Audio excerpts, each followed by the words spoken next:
What's up, everybody? Welcome back to another episode of my NFL podcast. This week, I'm going to be going over my full 32-team NFL power rankings. We're past the halfway point in the season now, so the rosters are pretty much locked in. The trade deadline is behind us, so you won't see any more trades for the rest of the season. The only way that these rosters could change is if the teams pick players up off the waivers or if players return from the IR. So with that being said, let's hop right into it. Coming in at number 32, I have the Cincinnati Bengals. I feel like when people talk about the worst team in the league, the Bengals name doesn't come up enough. They're the only team in the entire league that hasn't won a game yet. Most people talk about the Jets, the Dolphins, the Giants as the worst team in the league, but I think all of these teams are better than the Bengals. Cincinnati's been without their best player, A.J. Green, for the whole season, but as of now, it doesn't even look like A.J. Green's going to be back for the rest of the year, so you can't really count him. The Bengals haven't won a playoff game in forever, and right now their franchise just looks like a joke. Their starting quarterback, Andy Dalton's been benched for a rookie, fourth-round rookie, and it's just not looking good for the Bengals. Coming in at number 31, I have the Washington Redskins. Once again, the Redskins aren't a great team either. That's why they're here at the bottom of the list. They're 1-8. I think the biggest problem for the Redskins is the quarterback situation. Obviously, if Alex Smith had never got hurt, they might be a lot higher up on this list. But with the quarterback situation they're dealing with now, they can't seem to win games. Dwayne Haskins isn't ready to play at an NFL level yet, and Case Keenum hasn't looked great either when he's played this year. Coming in at number 30 is the Dolphins. If this was 2 weeks ago, the Dolphins might have been last on this power rankings, but they've looked a lot better. They did trade away their defensive player in Minkah Fitzpatrick to the Steelers, and he's been absolutely tearing it up on the Steelers, looking like a defensive player of the year candidate. But despite that, losing their best defensive player, the Dolphins have managed to start winning games a little bit. They have 2 wins now, which is better than the no wins that they started the season with. So that's why I have the Dolphins at number 30. Coming in at number 29, I have the New York Giants. The Giants for the last couple of years have been having rough years. They haven't been able to make the playoffs or win games. They started off the season really rough again and decided to bench Eli Manning. Once Daniel Jones started playing, things did start to brighten up for the Giants. Daniel Jones has looked great so far. He's looked like it makes sense why the Giants drafted him so early. But as of now, they're just still not a good enough team to move up any higher on the rankings. I think in the future, the Giants, they have the pieces to be a great team in the future with Daniel Jones, Saquon Barkley, all those great young players. But as of now, number 29 on the rankings. Coming in at number 28, another New York team, I have the New York Jets, also 2-7, just like the Giants. Both of these teams, like I said about the Giants, I think the Jets have great young pieces. I think Sam Darnold's going to be a great quarterback someday. I think Jamal Adams might already be the best safety in the league, but it just seems like the Jets can't put it together. I don't know if it's the coaching that's the problem with Adam Gase, but as of now, the Jets have only managed to win 2 games, and it's not looking great for them so far. Hopefully they can manage to turn things around because I know Jets fans want to see that team win, but this is not looking like their year. Coming in at number 27, I have the Buccaneers, also at 2-7. The Buccaneers have had some standout players this year. I think that Shaq Barrett's been doing great. Mike Evans and Chris Godwin have been doing great, but the biggest problem for the Buccaneers has surprisingly been Jameis Winston this year. In a contract year, I think a lot of people thought Jameis was going to break out, but so far he hasn't. It seems like Jameis Winston has a better time throwing to the other team. He has a ton of picks already this year, and the Buccaneers have been struggling because of it. I think if the Buccaneers are going to succeed, Jameis Winston needs to turn things around. And if they don't, I think they're going to have to look somewhere else in this contract year in the offseason and look for someone else to play quarterback for them. Coming in at number 26, I have a little bit of a surprise in the Cleveland Browns. The Browns are 3-6 this year, and I think that looking into the season, before the season started, people would not believe you if you said the Browns were going to be 3-6 at this point in the season. The Browns were looked at as one of the best teams in the AFC. They were a young, upcoming, talented team who had potential to go to the Super Bowl.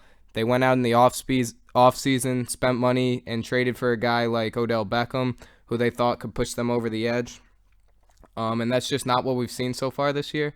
I don't think Freddie Kitchens has been able to get Odell as involved as he would like. And I think that part of the reason the Browns are struggling is because of that passing offense that they thought they would have just hasn't been there at all. I will say that on the Browns, there's been some bright pieces. Myles Garrett has looked great. He's emerging as one of the best players in the entire league. Nick Chubb, too, has looked great, emerging as one of the best running backs. But as of now, I think the Browns need to turn it around quickly, or they're going to be looking for a coaching change and firing Freddie Kitchens. Coming in at number 25, I have the Detroit Lions at 3-5-1. The Lions have been an average team for a really long time. There's not really much to say about it. Matt Stafford, he's a good quarterback, but he doesn't have the pieces around him right now to succeed. Stafford went out with an injury this week. We saw the Lions team struggle without him, and I think they're going to continue to struggle. But I think the Lions have some great pieces on that team. Great young pieces, Kerryon Johnson, guys like that. Great defensive playmakers, Trey Flowers, Darius Slay. I think that the Lions have potential to do better this season, but they need to turn it around right now if they're going to make a push in the playoffs. Coming in at number 24, I have the Denver Broncos. The Broncos, similar to the Browns, have been a disappointment this season, but they are starting to turn things around. They started off the season very slow, but guys like Phillip Lindsay have started to heat up, and they're looking better. The Broncos are only 3-6, but I think that they're going to keep getting hotter and hotter as the season goes on and might make a late playoff push. Coming in at number 23, I have the Atlanta Falcons. At the beginning of this season, I thought the Falcons were going to be one of the best teams in the league. They have a great offense with Matt Ryan, Julio Jones, Devontae Freeman, guys like that. Even Austin Hooper's emerged this year as one of the best tight ends in the league. I think he's number one in points scored in fantasy football right now. But even with all that said, the Falcons haven't been successful at all. They're only 2-7, which is a huge disappointment for them. They were just in the Super Bowl a few years ago, and now they're 2-7. I don't put any of this on Matt Ryan. I think the offense has done their job. It's just that this Falcons defense has been terrible. I think Matt Ryan's going to keep doing what he does. Julio Jones is going to keep doing what he does. The offense is going to keep putting up points, but for this team to move up on the power rankings, that defense is going to need to hold in their own and not allowing so many points every single game. Coming in at number 22, I have the Arizona Cardinals at 3-6-1. This year, the Cardinals are finally looking like they can actually move the ball down the field. They haven't been great, but compared to the years in the past where they haven't been able to do anything whatsoever, I think Cardinals fans will accept how this year is. Kyler Murray, he's obviously has huge expectations as he was the first overall pick, and he hasn't lived up to that so far, but he's a rookie with only 9 starts under his belt. I think he's going to continue to get better and better. I think there's no reason for Cardinals fans to worry.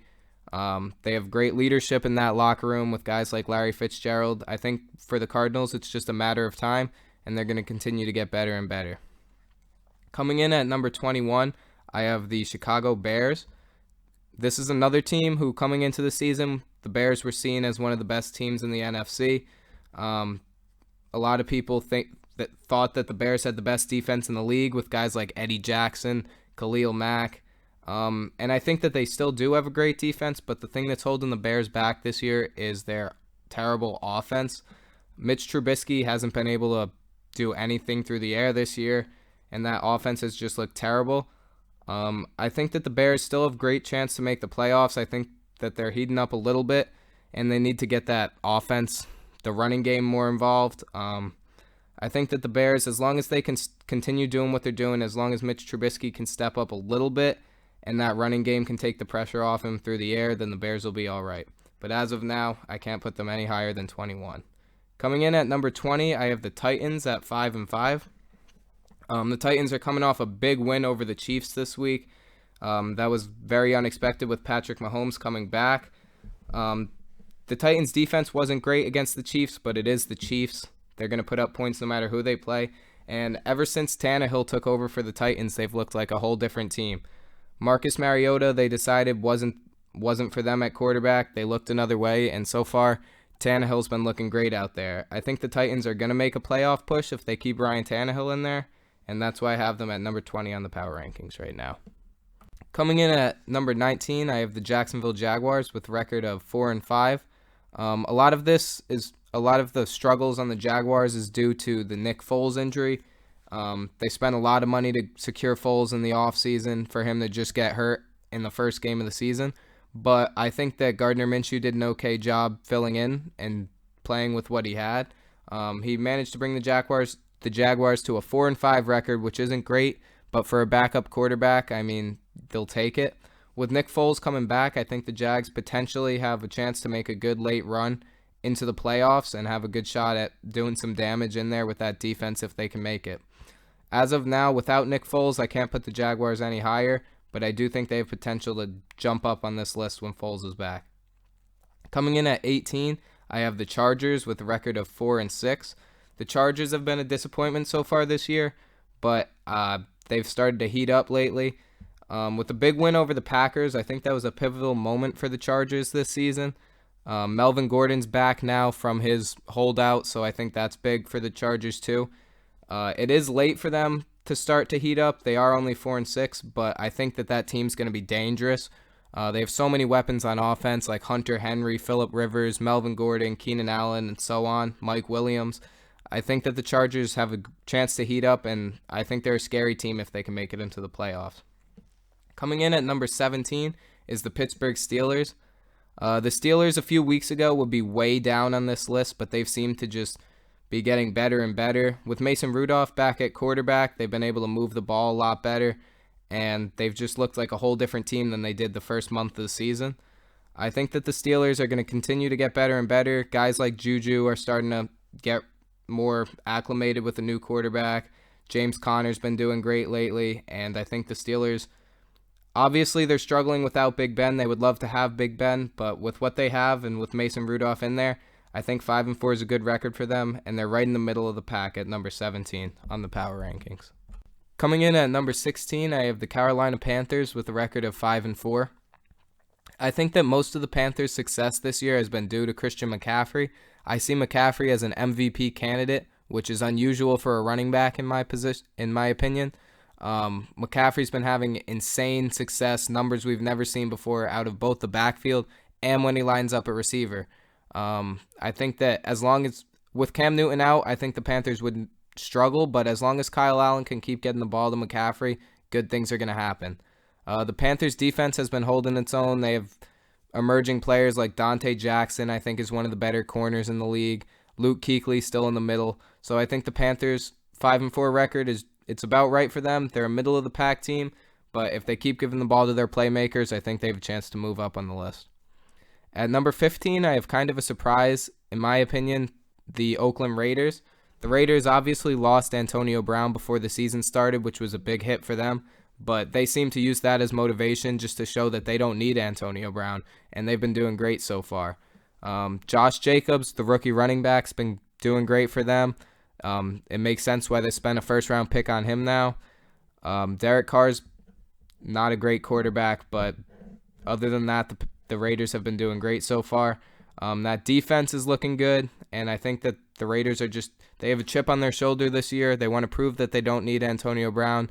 They don't care what people are saying about them, and I think it's a great look for the Raiders. Coming in at number 14, I have the Buffalo Bills at 6-3. With the 6-3 record, the Bills could be up a little higher on this list, but I just still don't believe that team is as good as their record shows. I think the Bills have a lot of great young pieces like Josh Allen, Tremaine Edmonds, Tre'Davious White, but as of now, I don't think they'll be serious playoff contenders. They haven't played the greatest teams. They haven't beat any great teams really, but with that being said, they are 6-3, so they're in the top half of the power rankings, and that's good for them. Coming in at number 13, I have the Colts with a record of 5-4. When Andrew Luck retired this offseason, right before the season started, I didn't think the Colts would be a playoff team at all. Being a Patriots fan, I like Jacoby Brissett, but I didn't see him as a quarterback who could lead that team to the playoffs. And so far this season, I've definitely been wrong on that. Brissett's looked great. He's looked like one of the better quarterbacks in the league even. And with all those guys on the Colts, Darius Leonard, T.Y. Hilton, all those skilled players around him, Quentin Nelson, the Colts have just been doing great so far. With the one thing I will say is with the Jacoby Brissett injury, I think the Colts are definitely going to struggle a little bit. Brian Hoyer is not a starting quarterback in this league, in my opinion, anymore. And I think that they're going to struggle with him in there. But Jacoby Brissett's injury doesn't seem too serious, and once he gets back, I think the Colts will have a great run, and I think they'll definitely make the playoffs this year. Coming in at number 12, I have the Los Angeles Rams with a record of 5-4. The Rams are coming off a tough week this week with a tough loss, but I think that they still definitely have the talent on that team to go a long way. They just need to put it together. The Rams were in the Super Bowl last year, so obviously no one's questioning the talent on that team. Sean McVay is one of the best young coaches in the league. I think that they just need to click, and I think it's definitely going to happen. With the addition of Jalen Ramsey, I think that pushes the Rams over the top back into that kind of elite tier, but it hasn't seemed to gel so far yet. So I do think the Rams are going to start to heat up more and more, but it's a matter of time. And if that defense can continue to work together and work better. I think that the offense on the Rams has been okay so far. Obviously, Cooper Kupp's been a standout, but other than that, I think they need to get Gurley more involved and Robert Woods more involved. I do think the Rams are going to be okay, but they really need to start to turn things around if they want to be serious contenders. Coming in at number 11, I have the Philadelphia Eagles with a record of 5-4. The Eagles, another team who was in the Super Bowl not long ago. They actually won the Super Bowl 2 years ago, but right now they're only 5-4. I think a big part of this is due to their defense and that not good secondary. I think the Eagles should have tried to get someone, maybe Jalen Ramsey, Marcus Peters type of guy, before the trade deadline. But like I said, the deadline's behind us, so the Eagles can't do much about that now. If these Eagles DBs can start to play better together, I think their Eagles are just going to be one of the more unstoppable teams in the league. Carson Wentz has looked great. The receivers on that team, Alshon Jeffrey's great. I think it hurts that Deshaun Jackson's out, but the Eagles are going to be okay. Now, breaking the top 10, starting at number 10, I have the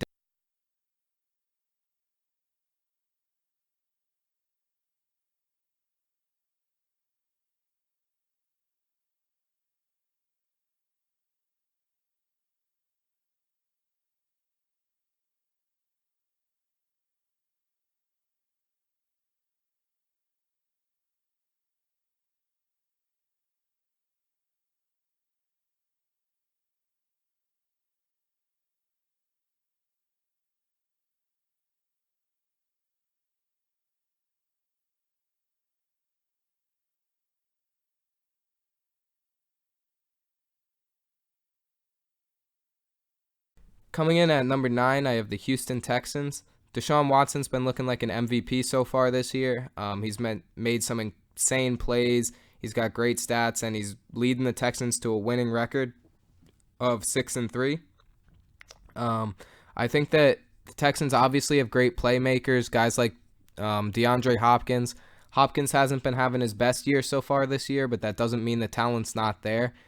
Every week he has to go against the opposing team's number one corner, and it's tough to get open against double teams, but any given week, DeAndre Hopkins could break out for 200 yards and just carry the Texans. Texans defense is starting to finally emerge as a better unit, even with trades of Jadeveon Clowney and J.J. Watt missing some time. I think that the unit overall is starting to finally play better together, and that's what's helping them with this 6-3 record, bringing them in the top 10 of the power rankings.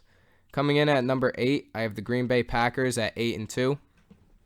The Packers are started off very hot after their only loss, but they finally had another loss recently against the Chargers. I don't think that means much. Every team has bad weeks, and the Packers still have everyone. They still have Aaron Rodgers, Devontae Adams. The defenses look great this year. There's not much to say about the Packers. I think that they're a great team, and Aaron Rodgers could go out and pick apart any defense on any given night. So it's a scary team looking forward into the playoffs. Coming in at number 7, division rival of the Packers, I have the Minnesota Vikings at 7-3. The Vikings have started to heat up lately in the season. Dalvin Cook's emerged as one of the best running backs in the league, and that offense seems to be doing great when they just hand the ball off to Cook. Kirk Cousins has finally started to emerge He's started to show why they paid him all that money, and obviously the receivers they have in Thielen and Diggs are one of the best wide receiver duos in the league. assuming the Vikings can keep up what they're doing, they're a great team so far. That's why I have them at number 7. Coming in at number 6, I have the Seattle Seahawks at 7-2. At this point in the season, I don't know if there's a quarterback who's played better than Russell Wilson. Obviously, guys like Lamar Jackson have put up great seasons, but so far, there's really nothing that Russell Wilson's done wrong. He's led his team to a 7-2 record, which is great. He's been putting the ball right on the money. The Seahawks' run game is one of the best in the leagues. They'll pound the ball right down your throat and then have Russell Wilson throw over the top. The defense is breaking out this year with guys like Jadeveon Clowney in there. And I think that the Seahawks are just finally putting it all together. If the Seahawks can keep this up, I wouldn't be surprised for them to make a deep playoff run, potentially make it to the Super Bowl again. But we'll have to see if Russell Wilson can keep it up. Coming in at number 5, I have the Saints at 7-2. The Saints are coming off a very tough loss against the Falcons this week. I think that loss was very unexpected. Everybody thought the Saints were going to pull off that win. But still, 7-2 is a great record. Even without Drew Brees, Teddy Bridgewater was holding it down on the Saints team, which shows that team is a lot deeper than just the quarterback position. They have a great defense, guys like Marshawn Lattimore, one of the better corners in the league. Cameron Jordan is a great leader in that locker room, and he's still a great rusher. Michael Thomas and Alvin Kamara are two of the best at their positions in the entire league. And with Drew Brees at quarterback, that's just an insanely scary offense. Like we saw the other day against the Falcons, the Saints can have an off game, and any team could have a chance to beat them. But I think when the Saints are on, they're nearly impossible to beat. It's tough to beat quarterbacks like Aaron Rodgers, Drew Brees, no matter who's on their team. But when you have a supporting cast as good as Drew Brees does on that Saints roster, I think it's going to be incredibly hard to take out that team in the playoffs. Coming in at number 4, I have the Kansas City Chiefs with a record of 6-4. Had Patrick Mahomes not got hurt this year, I think the record would be a little better for the Chiefs. But 6-4 is still a good record, and Patrick Mahomes is back now. In his first game back, although they did lose, Patrick Mahomes was looking great, looking like himself again, just throwing absolute bombs to guys Tyreek Hill, Travis Kelce. That offense really just has it all going for them. Even younger breakout wide receivers this year like Mecole Hardman. These guys are all just going off on that Chiefs offense. If the Chiefs had a better defense, they might be number 1 on this list, but that defense is what's holding them down for now. If the defense can manage to start to step up, I think the Chiefs have a great chance of winning the Super Bowl this year. But as of now, I have them at number 4. Coming in at number 3, I have the Baltimore Ravens at 7-2. Personally, I wasn't someone who really believed in the Ravens this year. I like Lamar Jackson as a quarterback, but I didn't think that they'd be able to piece it all together and have a great year. But so far, that's been completely false. Lamar Jackson's looked like arguably the MVP of the league so far. He's breaking all kinds of rushing records for a quarterback, and he's been throwing too, proving everyone wrong that he's not just a runner and he can throw the ball great too. The Ravens defense has really come together now with the addition of Marcus Peters. That secondary is looking great with Marcus Peters, Earl Thomas, Jimmy Smith, Marlon Humphrey. It's one of the best secondaries in the league, added to one of the most dynamic offenses we've ever seen.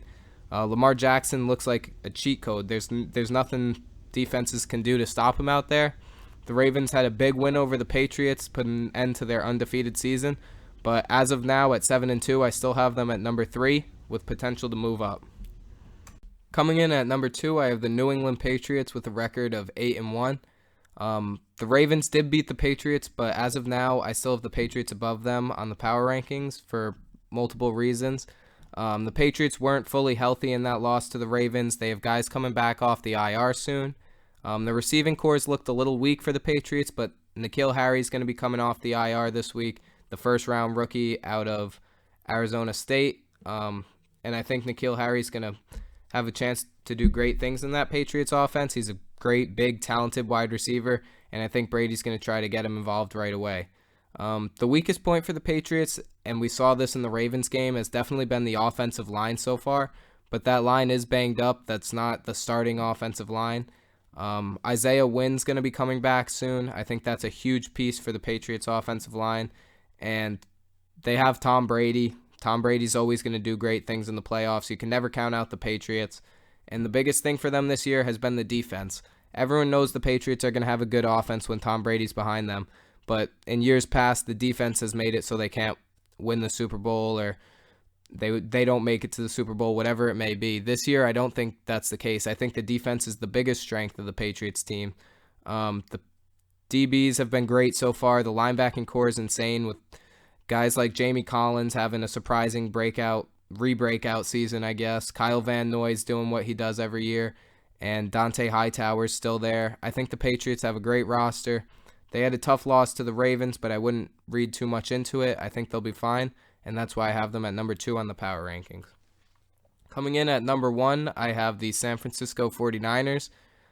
There's really no way to argue it. The 49ers are still undefeated this year.